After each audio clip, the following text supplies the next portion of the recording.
Bueno, pues como ustedes saben, estamos en un tiempo muy especial de la Iglesia. Tenemos aquí un pequeño letrero que nos dice Cuaresma, camino a la Pascua. ¿Qué es Pascua? Paso. Es un paso. ¿Y un paso de qué o de quién? De Jesús. O sea, la Pascua es de Jesús. Jesús pasa de esta vida a la siguiente, a la otra, a través de la pasión. Ese sería como el significado, ¿cómo diríamos?, más simple de esto, ¿no? Pero en realidad la Pascua es el paso de toda la humanidad, que somos nosotros, de toda la familia humana, que pasa de la vida en que no hay unión con Dios a una nueva vida de unión con Dios, de una vida que nos llevaba irremediablemente a la muerte espiritual, a una vida que nos puede dar la posibilidad de llegar a la vida espiritual, o sea, llegar a Dios. Antes de Jesús, el hombre estaba irremediablemente perdido. No había posibilidades de que el hombre llegara a Dios. Tan es así que todos los buenos, todos los santos del Antiguo Testamento, ninguno pudo entrar al cielo. Todos se tuvieron que ir al seno de Abraham, a esperar al Redentor, a esperar a Jesús, para que, siendo Jesús el que hiciera esta Pascua, perdón, pero ando mal de la garganta, siendo Jesús el que toma nuestra vida, el que toma todas nuestras culpas, y es el que repara todo lo que el hombre había hecho mal, y es el que consigue el perdón, en él podemos entrar en este camino y hacer ese cambio, hacer ese paso, toda la humanidad en Jesús, hacia la vida eterna, hacia la unión con el Padre Celestial. Por lo tanto, esta Pascua es nuestra Pascua. No es la Pascua de Jesús exclusivamente, sino todos en Jesús caminamos, pasamos este abismo que había entre Dios y el hombre. Cuaresma es camino. Cuaresma es un tiempo de preparación, es un tiempo en que todos nosotros debemos de irnos preparando a esa Pascua.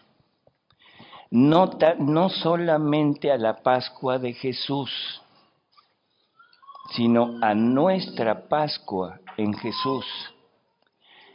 Un camino de preparación no solamente para recordar la pasión de Jesús, sino recordar que en esa pasión de Jesús debemos estar nosotros. Porque si nosotros no estamos en la pasión de Jesús, nosotros no estaremos redimidos. San Pablo nos dice que hay que completar en nosotros lo que le faltó a la pasión de Jesús. Y lo único que le pudo faltar a la pasión de Jesús somos nosotros. Él me redime, Él sufre por mí, Él paga al Padre todo lo que yo le debo, pero no estoy yo. Por lo tanto, yo debo unirme a esa pasión para poder usufructuar. Ya se enojaron. Para poder usufructuar todo lo que la pasión de Jesús nos consigue. ¿Por qué Cuaresma? ¿Qué es Cuaresma? 40 días de preparación. ¿Por qué 40 días? El número 40 en el pueblo judío tiene mucha significación.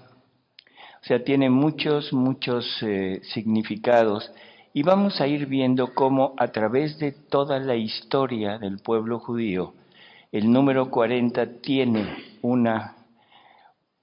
¿cómo diríamos? Un algo que significa esta preparación. La primera vez que aparece la palabra 40 son 40 días de diluvio. En el Génesis nos hablan de 40 días de diluvio, 40 días y 40 noches. ¿Qué significa el diluvio? El diluvio significa una purificación de la humanidad, podríamos hablar de un castigo de Dios a la humanidad, pero es preparación y sobre todo una preparación para los que quedan, Noé y sus hijos. O sea, 40 días en donde se encierran dentro de un arca que Dios les manda construir, para que a través de esa arca ellos queden salvos de todo lo que va a venir. O sea, son 40 días de sufrimiento para ellos y 40 días de purificación hasta que logran llegar al final de ese diluvio y empieza prácticamente una nueva humanidad. Después de eso, tenemos 40 días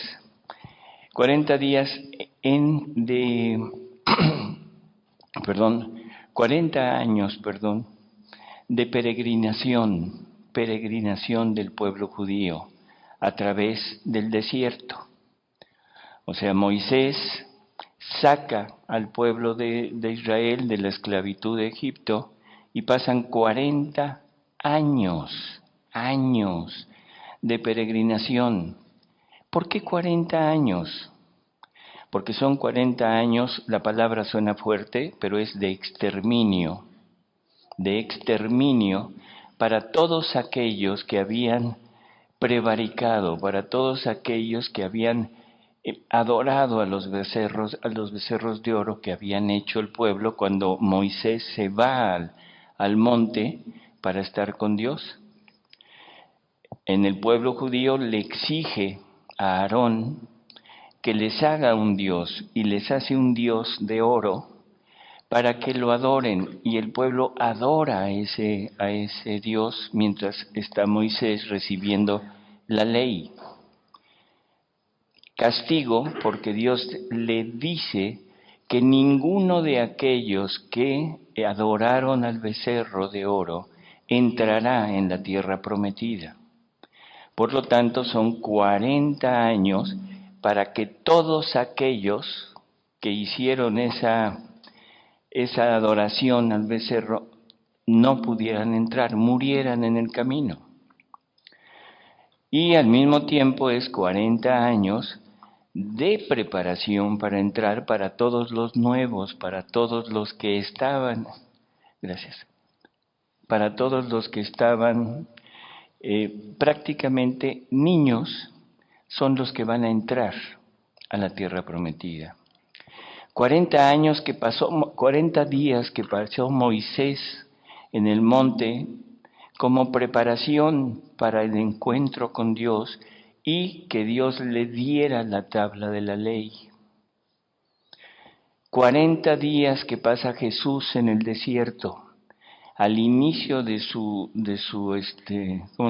misión, llega con Juan el Bautista, lo bautiza, ya sabemos lo que pasó, y de ahí se va al monte a prepararse, 40 días de ayuno, 40 días en donde es una preparación, una purificación que él hace de su propia voluntad humana y una fortificación de su voluntad humana para prepararse para recibir ¿qué?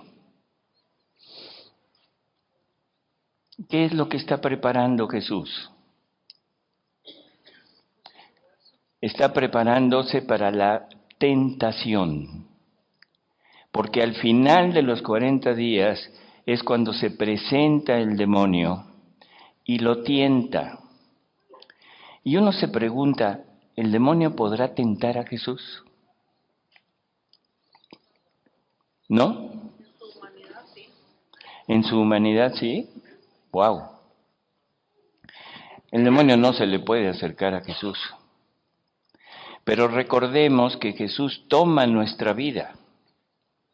Recordemos que Jesús toma nuestras culpas para vivirlas Él y redimirlas Él. El demonio se le acerca a Jesús para tentarnos a nosotros en Él y que Él nos enseñe el modo, la forma de poder resistir y de poder vencer esas tentaciones. O sea, son tentaciones que todos hemos tenido y que quizás se encierra en esas tentaciones todas las que podamos tener. La primera tentación es la tentación de la satisfacción de nuestras necesidades físicas, el hambre.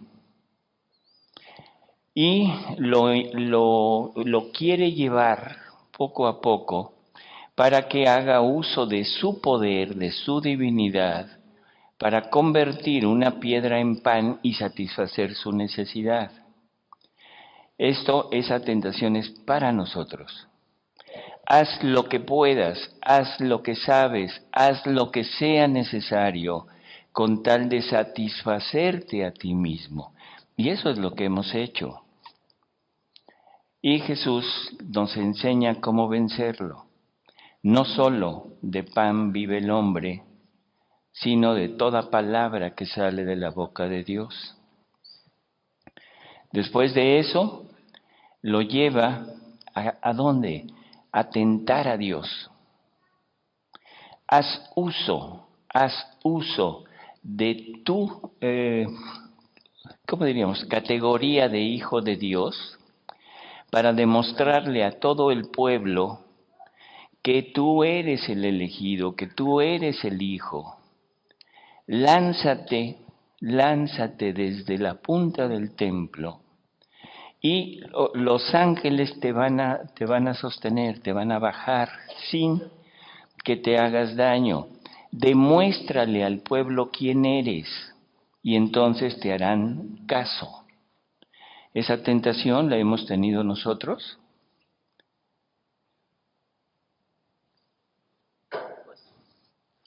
Silencio, ¿qué es eso? ¿No la han tenido o sí la han tenido? Tentar a Dios. Es que yo soy bueno, es que yo pertenezco a tal o tal movimiento, es que yo hago determinadas acciones hacia Dios, es que yo no le hago mal a nadie, Entonces estoy tratando de tentar a Dios y decirle, oye, ve nomás a quién tienes aquí. ¿Sí se entiende? Tienes que ver por mí, tienes que salir como aval mío. Y Jesús le contesta, ¿y qué le dice? Nunca, o sea, tentarás a tu Dios. Nunca. Y la última tentación creo que es la que más tenemos, o la que más conocemos. Todos los reinos de este mundo son míos, dice el demonio. Adórame un instante y te los doy todos. ¿Habremos tenido esa tentación? Todos los días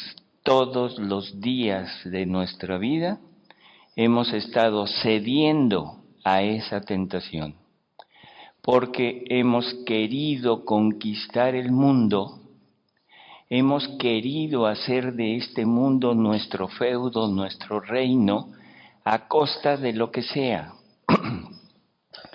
Y estamos haciendo algo que ya sé que me van a decir que no, pero de todas maneras se los voy a decir. Estamos adorando al demonio. A la palabra adoración, nos dice Jesús en unas revelaciones, que es igualdad de obras. No es la adoración que nosotros tenemos costumbre de hacer y que vemos que alguien se postra ante otra persona, que reconoce lo que es, que lo alaba, que ensalza y que se pone a su disposición.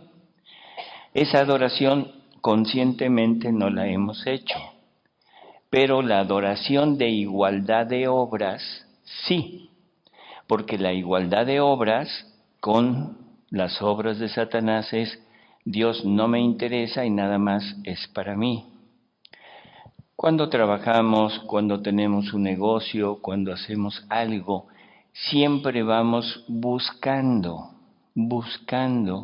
nuestro beneficio. No importa que a veces este beneficio se finque sobre el prójimo. No importa que se finque sobre transgredir la ley, los impuestos, el exentar o el ocultar determinados ingresos, el aumentar un poco o no el precio, el disminuir el peso de lo que estoy vendiendo, y así podríamos seguir enumerando. Y entonces Jesús le dice, ¿cómo vence esa tentación? Solamente adorarás a tu Dios. No adorarás a nadie más.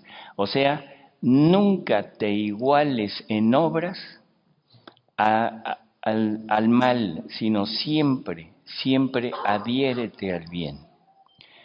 Son 40 días de ayuno de Jesús para que su voluntad humana, porque Jesús es verdadero Dios y verdadero hombre. Por lo tanto, como verdadero hombre, tiene una voluntad humana igual que la nuestra. Y para que Jesús venza nuestras tentaciones, no puede hacer uso de su voluntad divina. Tiene que usar su voluntad humana para vencer las tentaciones y que ese vencimiento no sea alcanzable a nosotros. Porque si hace uso de su divinidad, nosotros ya no podríamos vencer en esa misma manera. Y Jesús tuvo que pasar 40 días de preparación, de ayuno, de oración, para poder hacerlo. Nos está enseñando el camino para poder llegar a ese momento de vencer todo lo que se nos presente. Este es un panorama muy, ¿cómo diríamos?, muy leve, muy corto de lo que son 40 días.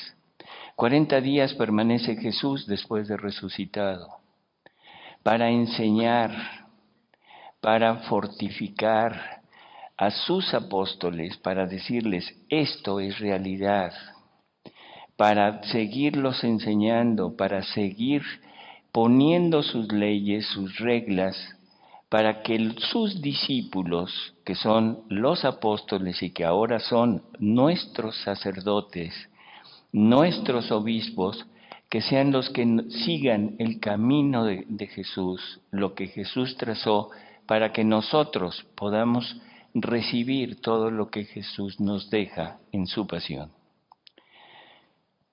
A grandes rasgos es esto. Pero luego entramos en la Pascua, ese paso de Jesús de este mundo al otro mundo, y pasa a través de algo tremendo que es la pasión que ya conocemos. Generalmente nos hemos centrado en el último día de vida de Jesús, en las últimas 20 horas de la vida de Jesús. Jesús es aprehendido en la tarde, o sea, tarde-noche, 7 de la noche más o menos, que es cuando terminan la cena, y en ese momento ya es aprehendido, ¿sí? O sea, primero el huerto, ese sufrimiento del huerto, luego es aprehendido y empieza todo ese calvario. Termina a las 3 de la tarde del siguiente día, 22 horas. Y sufrimientos atroces, realmente sí, pero ¿eso será todo? ¿Eso será todo?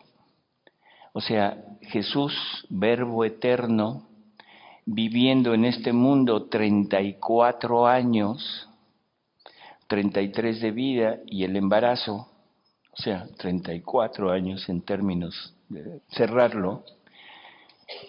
¿Y qué hizo el Verbo eterno durante tanto tiempo? Y luego nada más 22 horas de pasión para redimirnos, 3 años para predicarnos su evangelio, para dejarnos las reglas de su iglesia, para fundar su iglesia, y el resto del tiempo, ¿qué hizo? ¿Qué haría el Verbo eterno? ¿Haría sillas? Porque San José era carpintero y lógicamente Jesús le ayudaba. ¿El Verbo eterno vendría a este mundo a hacer sillas? ¿O a hacer mesas o cajones o algo? No, no conocemos a Jesús. No conocemos qué hizo, no sabemos qué hacía la divinidad en él.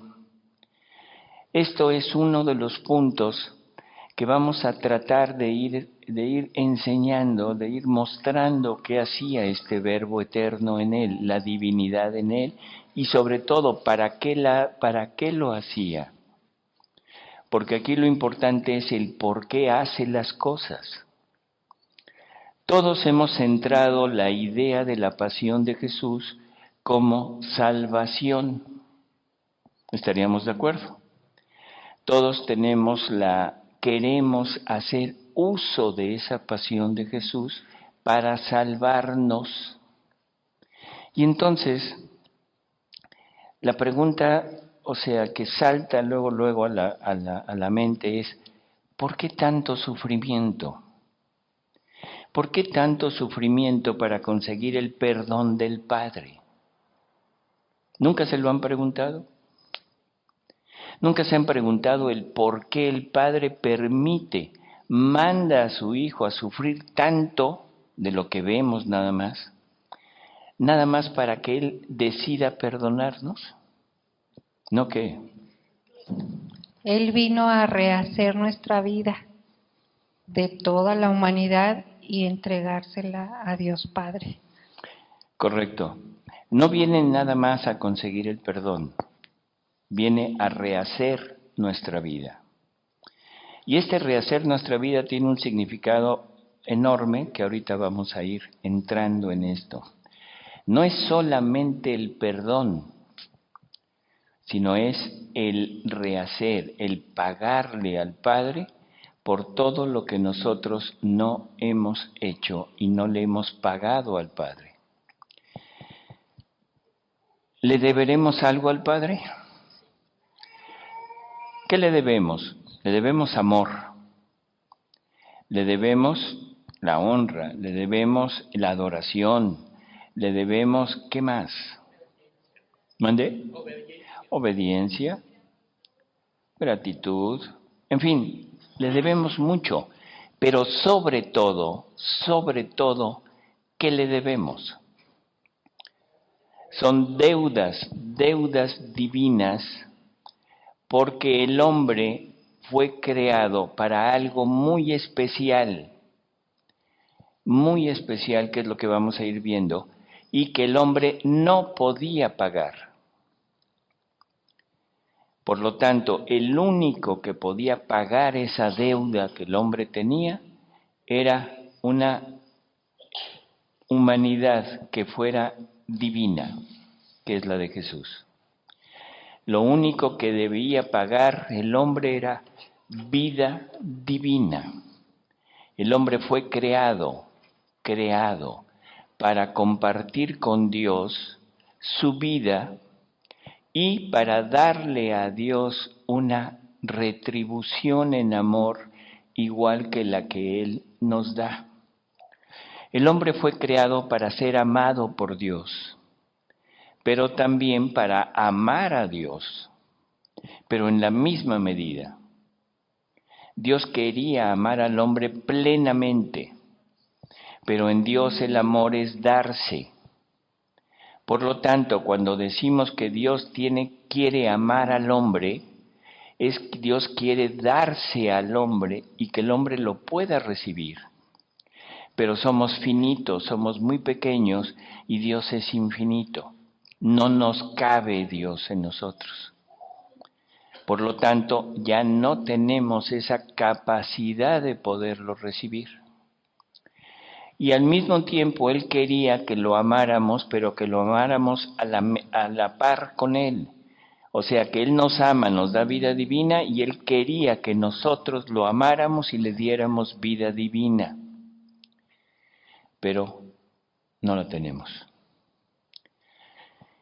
Entonces, esa es la deuda que tenemos con Dios. Deudas de vida divina.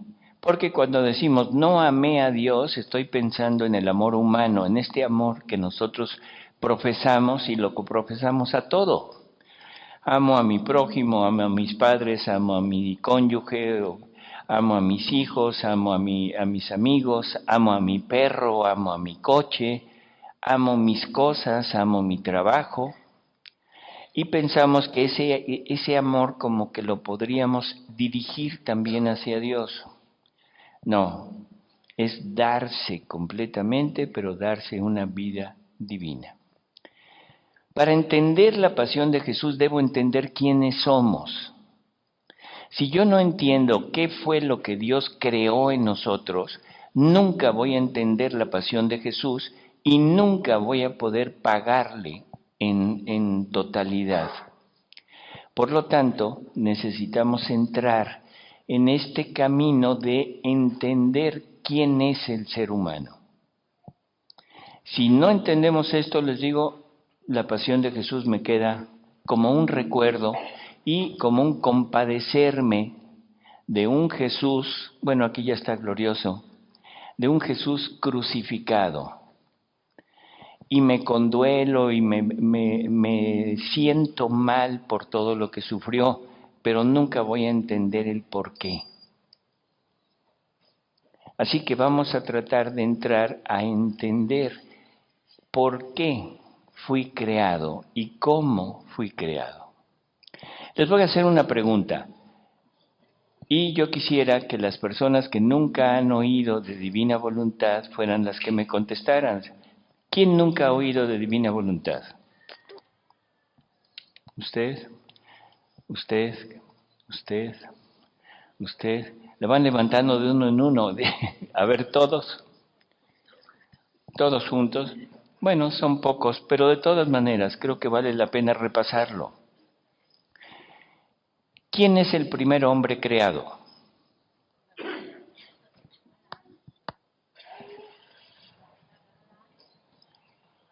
¿Adán?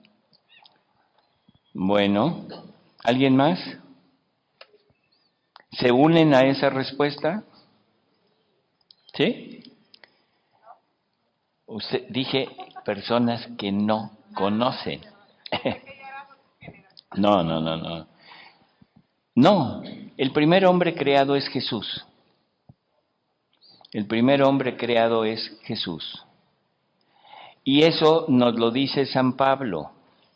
San Pablo, cuando se está refiriendo a Jesús, dice, Él es el primogénito de toda la creación. En Él fuimos creados, por Él somos, por Él existimos, en Él nos movemos. ¿Sí? El primer ser humano creado es la humanidad de Jesús, o sea, la humanidad del Verbo eterno. Y luego nosotros fuimos creados a imagen y semejanza de Dios en su Hijo Jesucristo. O sea, somos a imagen y semejanza de la humanidad de Jesús. ¿Por qué será esto? ¿Cuál será la razón de que sea Jesús el que se vuelva carne? Jesús no toma una humanidad. Jesús, el Verbo, se vuelve carne. Y eso nos lo dice San Juan. en su Evangelio, en el prólogo de su Evangelio, nos dice, y el Verbo se hizo carne, no tomó carne. Así que tenemos ya enfrente la primera humanidad creada, que es la humanidad de Jesús. Y luego, a imagen de Él, es que estamos formados nosotros. Jesús es el único ser que puede ser amado por Dios en plenitud, porque es Dios mismo. Y es el único ser que puede amar a Dios en plenitud, porque tiene amor divino en Él. Así que tenemos una imagen ya un poquito diferente de lo que se piensa normalmente. Ahora, yo quisiera entrar un poquito en el catecismo de la Iglesia Católica para entender cómo fuimos creados nosotros y qué es lo que Dios creó en nosotros. En el número 260 del Catecismo nos dicen que el fin último de toda la economía divina es la entrada de la criatura en la unidad perfecta de la bienaventurada Trinidad. O sea, fuimos creados para que nosotros, criaturas, entráramos en una unidad perfecta de la Santísima Trinidad. ¿Qué querrá decir entrar en esa unidad perfecta de la Santísima Trinidad? Ser igual a ellos, en todo, porque si no es en todo, entonces no es perfecta. Así que debemos ser a la par con la Santísima Trinidad. Y uno dice, no, ahora sí, ya esto se salió de contexto. Sin embargo, Jesús, en la última cena, le está rogando al Padre y le dice, Padre, yo en ellos, tú en mí, para que ellos sean uno con nosotros, como tú y yo somos uno. Le está pidiendo exactamente lo que el catecismo nos está mostrando. O sea, yo me tengo que poner en ellos para que yo estando en ellos pueda unificarlos con nosotros. Y entonces seremos igual que ellos, pero con Jesús dentro de nosotros. Ese es el punto clave. Jesús en el hombre y el hombre se vuelve igual que ellos, en la misma unidad de ellos. Vamos a leer un poco. Aquí sí ya vamos a entrar en los escritos de Luisa Picarreta. Es una revelación que hay, es una revelación donde Jesús nos va a ir mostrando cómo podemos llegar a este punto de unidad con ellos. Y una vez que entendamos cómo fuimos creados y qué somos, podremos entrar en la pasión de Jesús y empezar a entender el porqué de tanto sufrimiento. Y le dice Jesús a esta persona, Luisa Picarreta, le dice, hija, nada has dicho de la creación del hombre, de la obra maestra de la potencia creadora, donde el Eterno no a gotas, sino a olas, a ríos, ponía su amor, su belleza, su maestría, y llevado por el exceso de amor se ponía a sí mismo como centro del hombre. Se ponía a sí mismo como centro del hombre. Pero él quería al hombre como una digna habitación. ¿Qué hace entonces esta majestad increada? Crea al hombre a su imagen y semejanza, y desde el fondo de su amor hace salir un respiro, y con su aliento omnipotente le infunde la vida, dotando al hombre de todas sus cualidades, proporcionadas a criatura, haciéndolo un pequeño Dios. Haciéndolo un pequeño Dios. Vamos a repetir para que esto quede más claro. Crea al hombre a imagen y semejanza. ¿Qué es imagen? Figura. O sea, se parece a. ¿Y nos parecemos a quién? A Jesús. Porque Él es el primer hombre creado y la imagen es la de Jesús.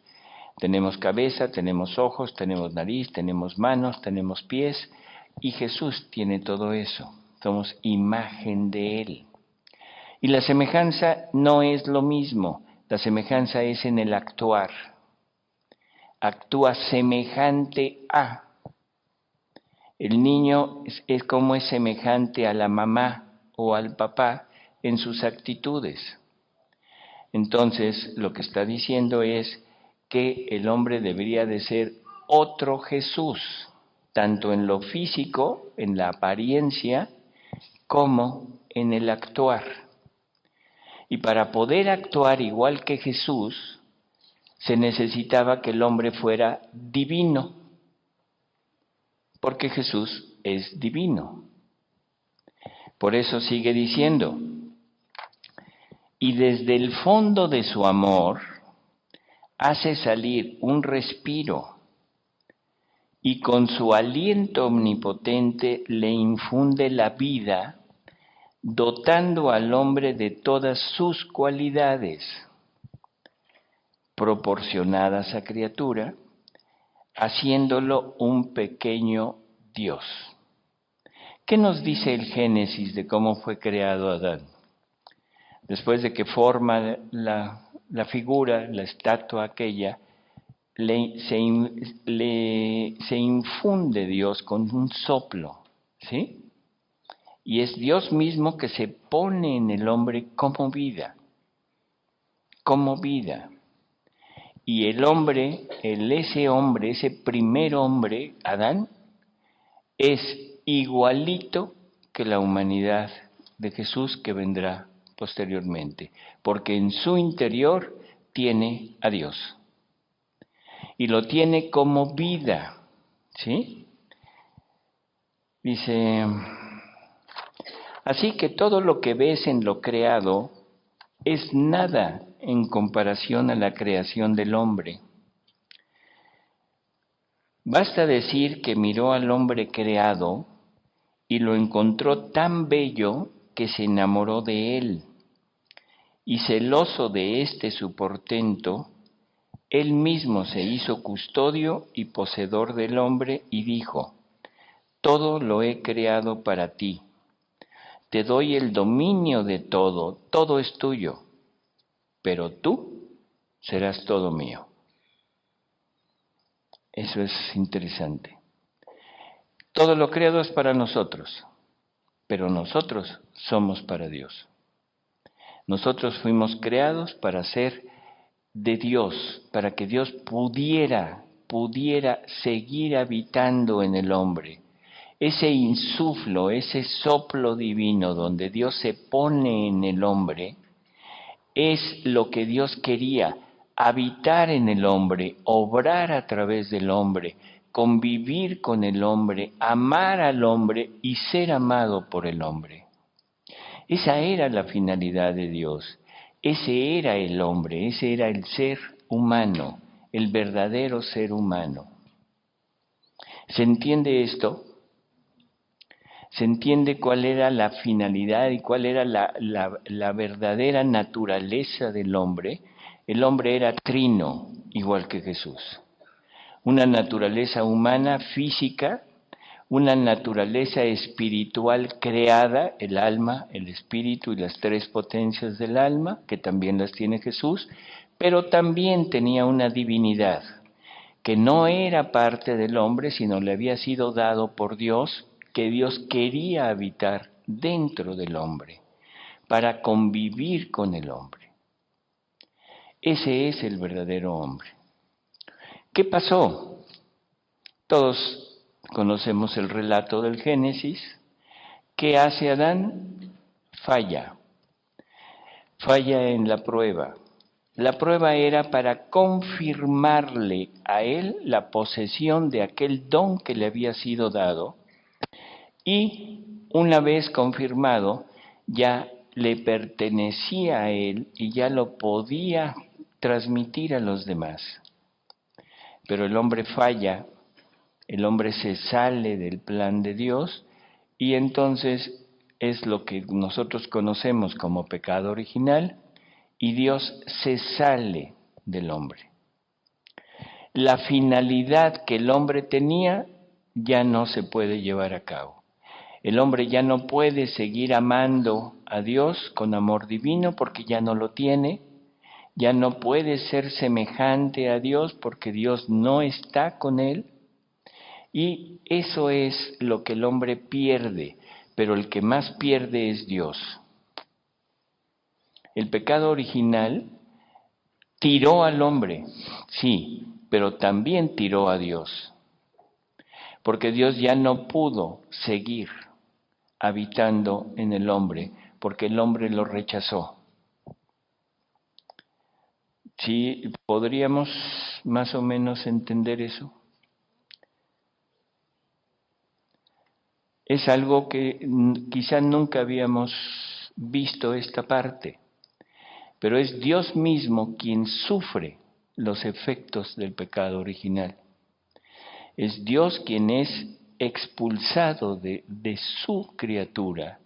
Es Dios quien ya no puede seguir adelante con su plan y es Dios quien tiene que ser totalmente desterrado. Y ahora el hombre se queda sin Dios, sin la gracia, y por eso es que el hombre irremediablemente morirá. Por eso es que el hombre tendrá que llegar a morir, tanto físicamente como espiritualmente. Y ahora tiene que venir toda una etapa donde Dios tiene que restituir al hombre a su punto de origen. No solo conseguirle el perdón, sino hacer que el hombre readquiera, que Dios decida darle nuevamente todo aquello que el hombre había rechazado. Esa es la pasión de Jesús, ese es rehacer al hombre, tener que volver a adquirir aquello. Dice, tú no podrás comprender del todo los mares de amor, las relaciones íntimas y directas, la semejanza que corre entre creador y criatura.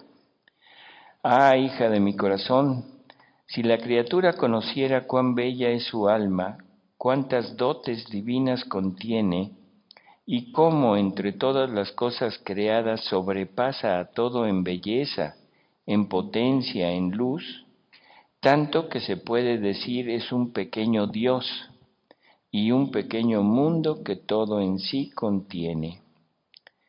Dice, oh, cómo ella misma se estimaría de más y no ensuciaría con la más leve culpa una belleza tan singular. Pero la criatura, casi ciega en el conocerse a sí misma, y mucho más ciega en el conocer a su Creador, se va ensuciando con 1000 suciedades, tanto de desfigurar la obra del Creador. No sabemos quiénes somos, menos sabemos quién es Dios. No sabemos quién es el hombre, menos sabemos quién es Jesús. Y por eso lo hemos limitado, sobre todo en esta Pascua, sobre todo en su pasión, lo hemos limitado a ese momento de 22 horas de sufrimiento. Lo hemos equiparado a alguien que se ofrenda, que se ofrece por una causa. Casi lo hemos puesto a nivel de un héroe nacional. No sé si se entiende. Alguien que ofrenda su vida para una causa justa, una causa buena, que puede ser para algunos seres o para una nación. Pero eso no tiene nada que ver con la pasión de Jesús. Si entendemos que el hombre pierde esto, ahora debo entender que el hombre tiene que readquirir esto. Y ahí en el paraíso, después del pecado original, Dios hace una promesa. Una promesa que se basa en ¿qué? Cuando castiga a la serpiente, le dice, pondré enemistad entre ti y la mujer. ¿Qué mujer? María. Entre ti, entre tu descendencia y su descendencia. O sea, entre todos los que te van a seguir a ti, todos los que van a alejarse de mí, todos los que van a estar fuera de mi ley, y su descendencia, Jesús, y todos los que vamos a creer en Jesús, que somos nosotros. Ahí está una promesa de cómo se va a restituir el plan original de Dios, cómo vamos a llegar a readquirir lo que Dios nos había dado. En este punto, tenemos que seguir más o menos conociendo al hombre. Vamos a leer 2 lecturitas más donde Dios va diciendo qué le dio al hombre. Le dice, hija mía, el hombre fue el centro donde nuestra divinidad concentraba todos los bienes que debían surgir en la criatura. Poníamos en él vida divina y voluntad divina, vida humana y voluntad humana. ¿Por qué dice voluntad? Vida divina y voluntad divina, vida humana y voluntad humana. ¿Por qué la voluntad? Porque la voluntad es el motor, la voluntad es aquello que mueve al ser. La voluntad divina mueve a Dios y la voluntad humana nos mueve a nosotros. La voluntad divina es la que hace que Dios haga todo lo que Dios puede hacer, o sea, todo. Dios es amor, pero si la voluntad de Dios no mueve el amor, Dios no ama y se quedaría sin amar. La potencia divina es capaz de todo, pero si la voluntad divina, que es el motor, no mueve esta potencia divina, Dios no haría nada. Y eso lo podemos observar quizás más sencillo a través de nosotros. Todo lo que hacemos debe ser voluntario. O sea, tenemos que poner nuestra voluntad para poderlo hacer. Están sentados. ¿Qué necesitan para pararse? Podemos pararnos, tenemos todo lo necesario para pararnos y caminar. ¿Qué se necesita? La voluntad, que la voluntad diga, párate. Y eso nos mueve y empezamos a hacer lo que la voluntad nos dicta hacer. Por lo tanto, Dios ponía en el hombre la vida divina y la voluntad divina para mover a esa vida divina dentro del hombre. Pero también nos daba una vida humana y una voluntad humana para mover esta vida humana. Y la pregunta es, ¿por qué? ¿Por qué Dios nos da una vida humana?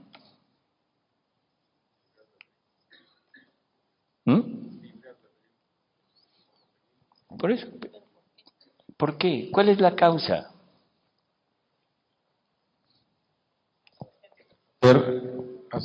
¿Hacerlo con Dios o hacerlo sin Dios?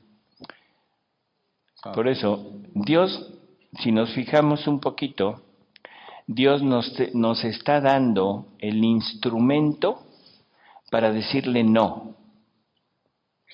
Dios me está dando todo lo necesario para decirle no te quiero.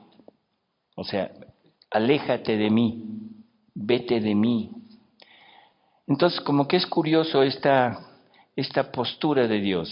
Dios quiere convivir con el hombre, pero le da al hombre lo necesario para rechazarlo. La razón es que el hombre tenía que ser igual que Dios. y Dios es libre. El hombre debía ser libre y para ser libre debía aceptar tener la vida divina o no tenerla. Porque eso era un don que se le daba, no era naturaleza del hombre, era un don que se le estaba dando. Por lo tanto, Dios mismo nos dota con todo lo necesario para rechazarlo. Pero la idea de Dios es que eso lo usáramos para aceptarlo. O sea que por medio de nuestra voluntad libre le dijéramos, sí Señor, sí acepto, quiero vivir con tu vida, quiero vivir con tu voluntad, y que el hombre se hubiera fundido, unido, vida divina con vida humana, voluntad divina con voluntad humana. Esa era la idea de Dios, pero no se llevó a cabo, ya sabemos por qué. O sea, el hombre decide no tener ese don y decide seguir actuando con su propia voluntad. Por lo tanto, todo el plan de Dios, el que el hombre en cada acto pusiera parte de la vida divina haciéndolo, que la vida divina fuera la que estuviera moviendo los actos del hombre, que la vida divina fuera la que estuviera moviendo los pasos, los latidos, los respiros, las palabras, los pensamientos del hombre, ese se quitó. Debíamos haberle dado un amor divino en cada acto, y el hombre ya no se lo dio. Esa es una deuda que teníamos con él. Y esa deuda es una deuda de cosas divinas, no de cosas humanas. Por lo tanto, el hombre ya no podía pagar. Y Dios es un eterno equilibrio. Dios no se puede prestar a desequilibrarse. Dios es amor, Dios es perdón, Dios es misericordia. Dios quiere a sus hijos con Él.